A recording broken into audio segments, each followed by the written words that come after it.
Welcome everyone to Estes Park, Colorado. Hi everyone. Welcome to RV Afterlife. I don't normally do a lot of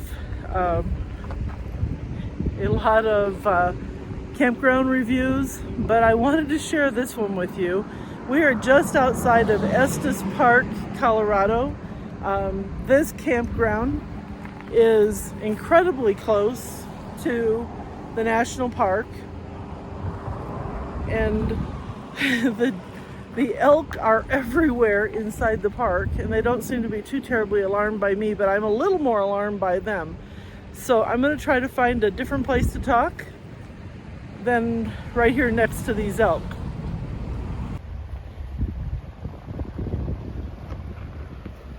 Everybody says stay away from them, but they won't stay away from me.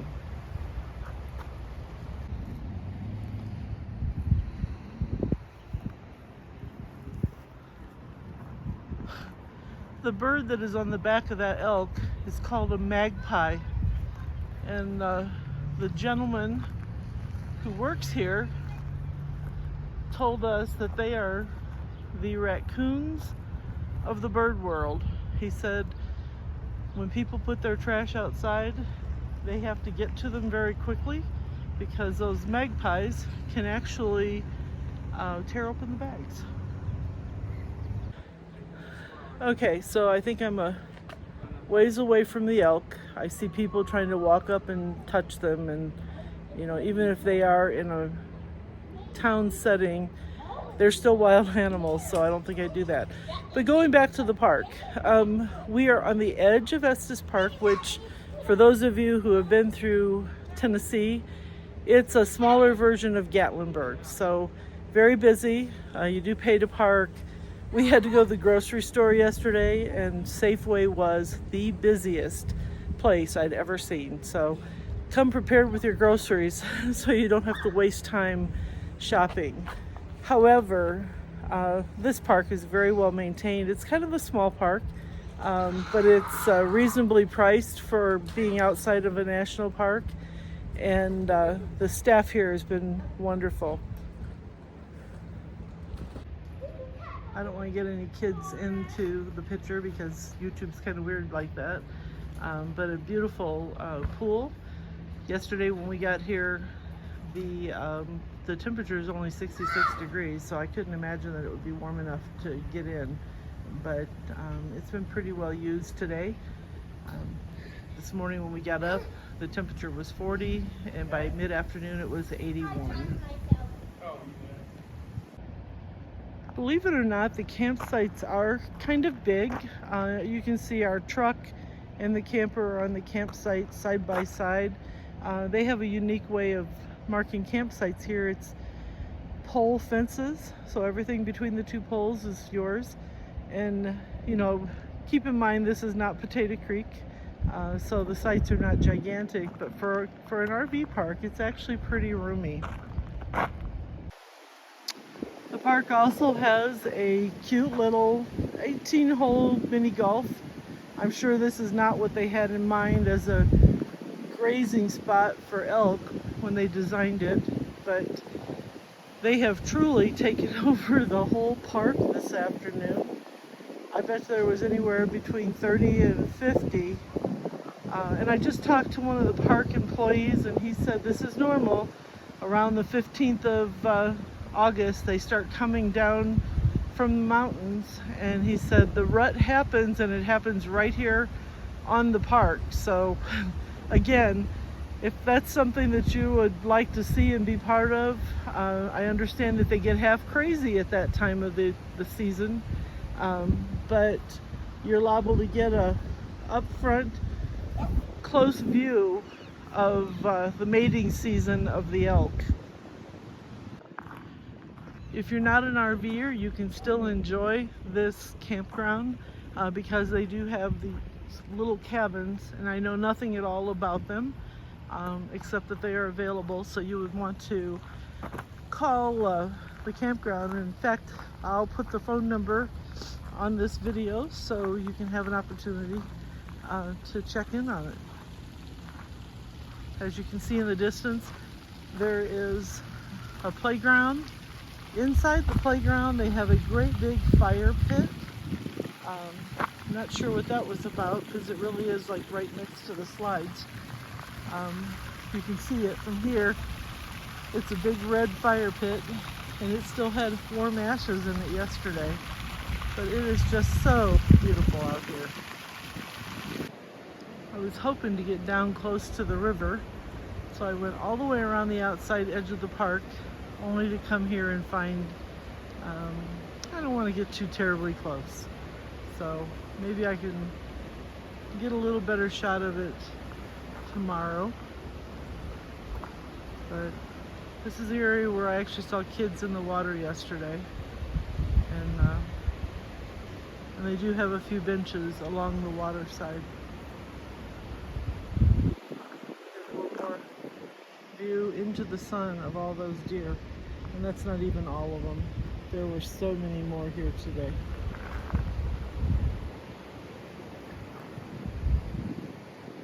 And a couple more of the cabins. We're sitting outside, enjoying some music, and in come the neighbors. Yep.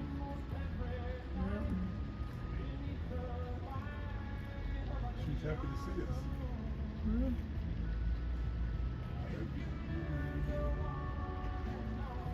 Oh, here comes a baby. Oh, look at that.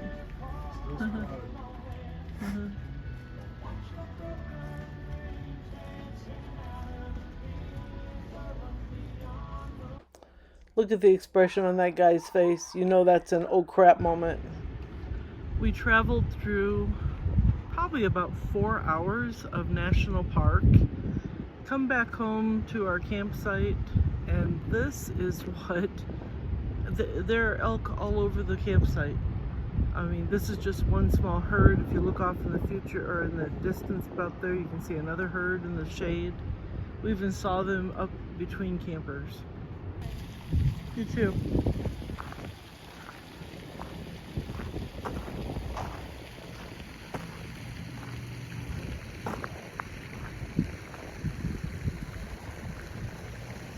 One of the park workers said that on a really hot day, they just get in the lake. All right, well, this is new and never happened here before. Want to show them what we got? The elk left their calling cards. Yeah. They must have been here this afternoon while we were being retirees taking a nap. Them little devils. As you can see, this campground is surrounded by the mountains, as well as just the heavy smell of pine in the air. It smells so fresh and clean. There is a lot of construction on the road.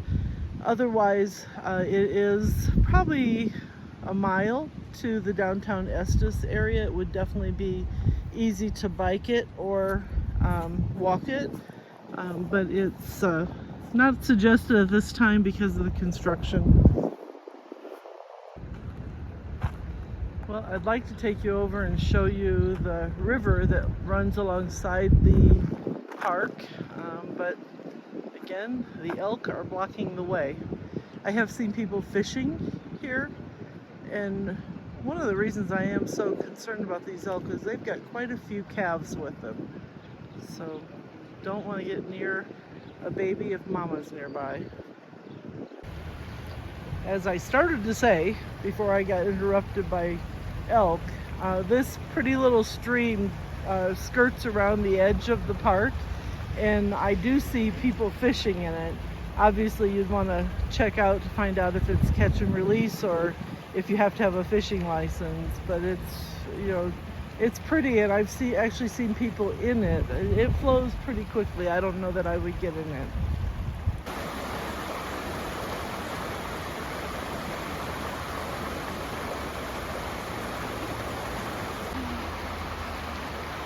Well, the moose have moved on for the afternoon, so I thought I'd come down and just take a little look along the river. And there's nothing more calming than sitting by the river, and I think I see a bench that has my name on it. This cool log was in the river, but I'm sure you didn't see it in the last clip. We have never been big on tourist towns, but as we drove through Estes Park, I thought I'd just give you a little view. This trading post, oh my goodness, I couldn't believe the stuff that they have outside, much less everything that would be inside. Parking was a little bit of a challenge in this town. There are several places where you can park, but there is a charge for parking there. As you can see, it's very picturesque with the mountains surrounding the whole area. One area of town that I did not show on the video is an area that has all kinds of sporting stuff available, like tennis courts and basketball courts and stuff like that. Probably used more by the locals than by the tourists. But if shopping and eating is your idea of vacation, I think Estes Park, Colorado might be right up there at the top of the list.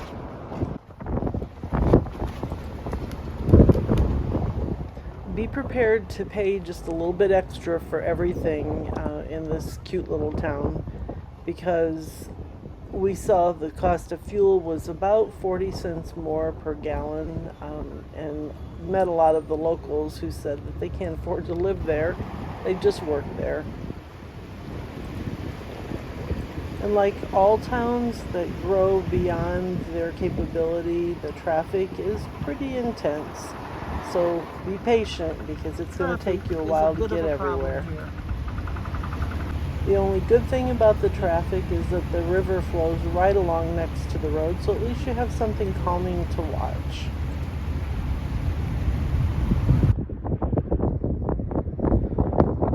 There we have Estes Park. The main part of town is not able to be seen from here, but a cool thing about Estes Park that we were not really able to take advantage of because we just can't breathe very well here is that there is a walking bike path all the way around the lake. So lots of opportunities to get out and get exercise, and just a beautiful place. The temperatures here, even though they get in the 80s during the day, there is very little humidity, so it doesn't feel as awful hot as 80 degrees in Indiana or Florida feels.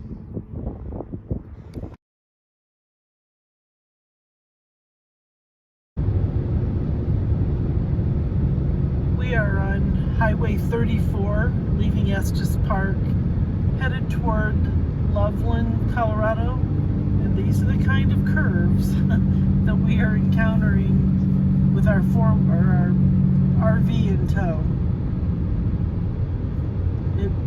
The road is right along the river. I'm assuming that that is the Colorado River, but the views are breathtaking.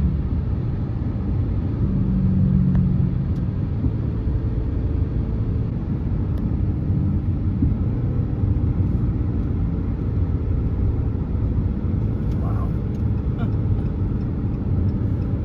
Every time we pull around a corner, it's a matter of just wow.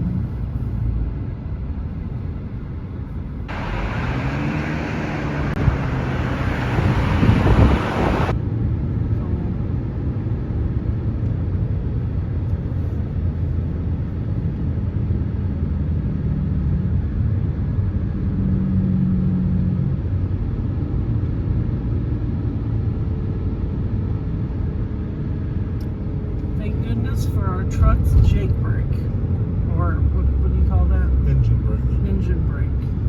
I think it's definitely saved our brakes.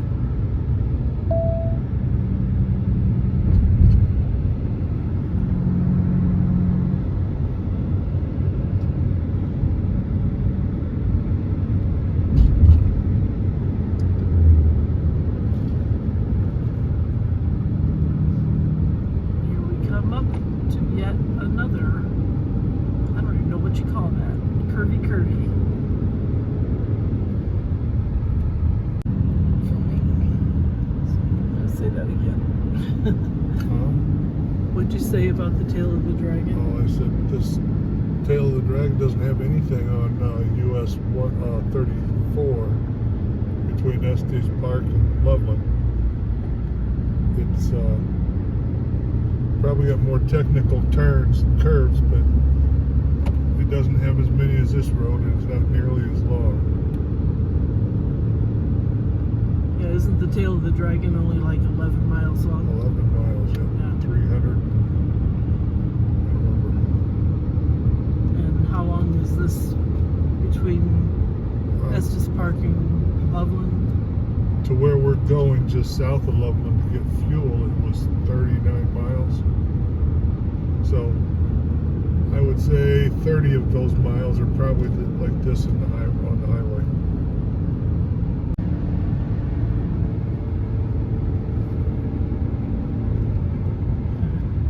Our GPS keeps dinging sharp curve. Not another sharp curve, but probably still sharp curves. Oh my goodness.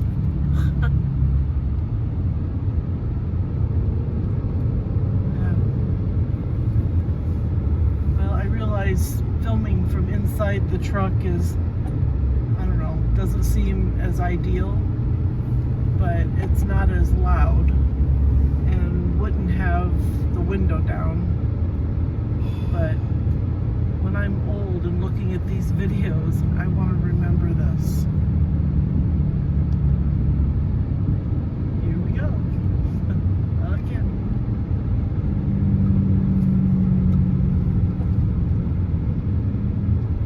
Big Thompson River. Oh, I guess it wasn't the Colorado River. It's the Big Thompson.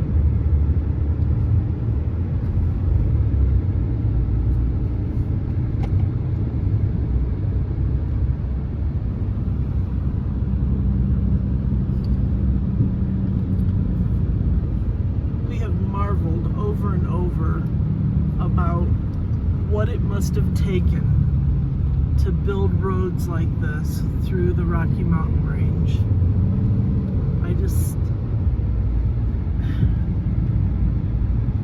I don't think we can possibly comprehend what that meant.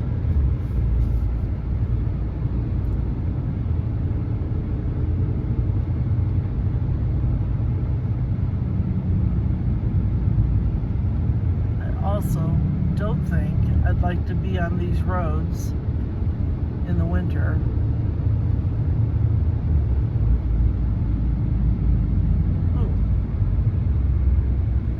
Oh my word. Unbelievable.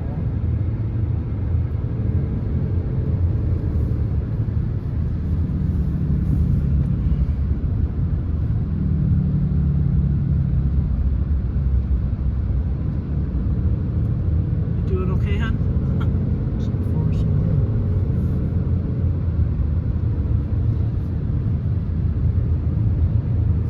Oh, I didn't realize that we were in a national forest at that point. Here we come up on some curves, but leaving the Roosevelt National Forest.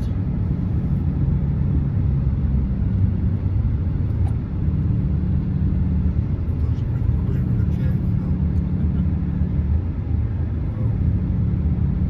Yeah, wow. Wow.